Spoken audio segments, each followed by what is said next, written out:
Hello friends, welcome to my YouTube channel power of motivation. तो आप सबका तहे दिल से स्वागत है मेरे YouTube channel power of motivation में। तो दोस्तों, आज के इस वीडियो के अंदर हम बात करेंगे कि अपनी दिल की बातें जो हम बेझिझक होकर कई बार हतोत्साहित होके बहुत ज्यादा जब हम खुश होते हैं, उत्साहित होते हैं, तो अपने दिल की बातें दूसरों से कह जाते हैं। जो नहीं कहनी होती वो भी बोल देते हैं। दोस्तों, जो हमारे दिल के करीब होते हैं उनसे उतनी लड़ाई भी हमारी होती रहती है, लड़ाई झगड़े भी होते हैं जिनसे हम प्यार करते हैं। हम चाहते हैं कि उस इंसान को हम सब कुछ बता दें जो कई बार हम नहीं बातें बतानी होती, वो भी हम दूसरों से अपने रिश्तों के बारे में बता देते हैं। पर ऐसा नहीं करना चाहिए दोस्तों, क्योंकि अपनों से आप फिर मिल जाओगे। मान लीजिए आपका किसी के साथ बहुत प्यार है, घनिष्ठ संबंध है, आप उसकी हर बात हर राज जानते हो, और जब आपकी लड़ाई उसके साथ हो जाती है तो आप किसी तीसरे व्यक्ति को उस व्यक्ति के दोष बताने शुरू कर देते हो।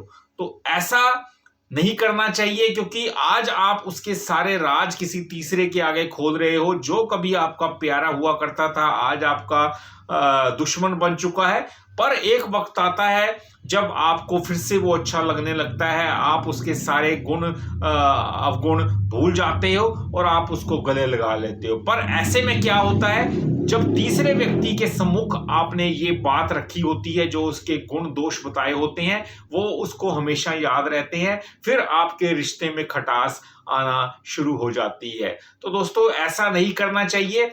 हमेशा कुछ बातों का राज ही रखना चाहिए, क्योंकि वो तीसरा इंसान कोई भी हो सकता है वो आपकी बातों को और दो को बताए, दो और आगे दो और दो को बताएं। तो इस प्रकार बात फैलने में वक्त नहीं लगता। तो दोस्तों, अगली बात, किसी का भी भला किया है तो उसे बार बार मत जताएं कि मैंने तुम्हारा भला किया है, कि मैं तुम्हारे बुरे वक्त में काम आया हूं। दोस्तों, अच्छे कर्म, क्योंकि इससे तुम्हारे अच्छे कर्म जो हैं मिट्टी में मिल जाएंगे। अगर आप अपना गुणगान खुद ही करने लग जाएंगे कि मैंने तुम्हारी मदद की, इसलिए आज तुम्हारा ये नुकसान होने से बच सका, इसलिए आज तुम यहां तक पहुंचे जो मैंने तुम्हारी मदद की थी, चाहे वो पैसे से हो, साथ खड़े हो बुरे वक्त में, चाहे वो किसी तरह की भी मदद की हो किसी की, वो बार बार आपको बिल्कुल नहीं जतानी, बिल्कुल नहीं गिनानी। क्योंकि ऐसे में जो आपने अच्छे कर्म किए होते हैं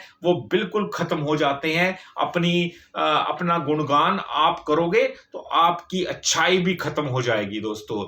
और अपनी पिछली बातें किसी को मत बताओ, क्योंकि इससे तुम्हारा सम्मान मिट्टी में मिल जाएगा। पिछली बातें, कई बार हम बहुत खुश होते हैं फ्रेंड्स, और बेहताशा खुश होने के बाद हम अपनी जो पिछली पुरानी बातें होती हैं वो दूसरों के साथ शेयर करते हैं कि पिछले टाइम पे मेरे साथ ऐसा हुआ, मैंने उसके साथ ऐसा किया दोस्तों, वैसा किया। ये सब बातें किसी के साथ शेयर नहीं करनी चाहिए, क्योंकि अगर हम खुशी के टाइम तो ये बातें दिल खोल के बता देते हैं, पर कई बार कुछ बातें बताने लायक नहीं होती, वो भी हम बता देते हैं। उससे क्या होता है, सुनने वाले के मन में हमारे प्रति कुछ और ही भाव पैदा हो जाते हैं कि ये इंसान उस टाइम पे ऐसा था, ऐसे काम किए इसने, आज जो मेरा दोस्त बना हुआ है, मेरा रिश्तेदार बना हुआ है, कभी इसने बहुत गलत काम किए थे।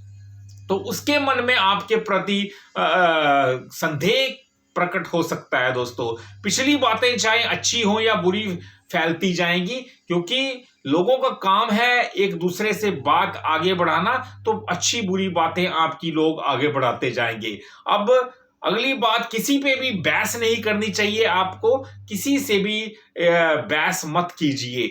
ये मत जताना कि मैं सही हूं तुम गलत हो, मैं जो कर रहा हूं वो सही है, तुम जो कर रहे हो वो गलत है। तर्क वितर्क की लड़ाई मत लड़ना दोस्तों। हर किसी को पता है कि तुम क्या हो, किसी को इतना जताने की कोई जरूरत नहीं कि मैं अच्छा हूं तुम बुरे हो, मैं ठीक बोल रहा हूं तुम गलत बोल रहे हो। किसी को भी ये जताने की बिल्कुल कोशिश ना करें। किसी को किसी को बताने का, अपना गुणगान करने की आपको कोई भी जरूरत नहीं है, क्योंकि गुणगान वो करता है जिसने किया कुछ नहीं होता। अगर आपको पता है कि आपने हर किसी का अच्छा किया है तो आपको अपनी व्यथा अपने मुंह से कहने की कोई जरूरत नहीं है, क्योंकि लोग सब जानते हैं दोस्तों, दुनिया बहुत समझदार है। जहां से आप सोचना शुरू करते हैं, दुनिया वो सब पहले देख चुकी होती है। दुनिया को पता है क्या अच्छा है क्या बुरा है, इसलिए आप कैसे हैं, आप अच्छे हैं उनके लिए, किसी के लिए भी बुरे हैं। तो दुनिया सब अंतर्यामी है दोस्तों, दुनिया को सब पता है कि तुम कैसे इंसान हो थे और आज कैसे हो। इसलिए अपने गुणगान की व्यथा किसी को मत सुनाइए। तो ये सब बातें हैं कुल मिला के जो आपको किसी के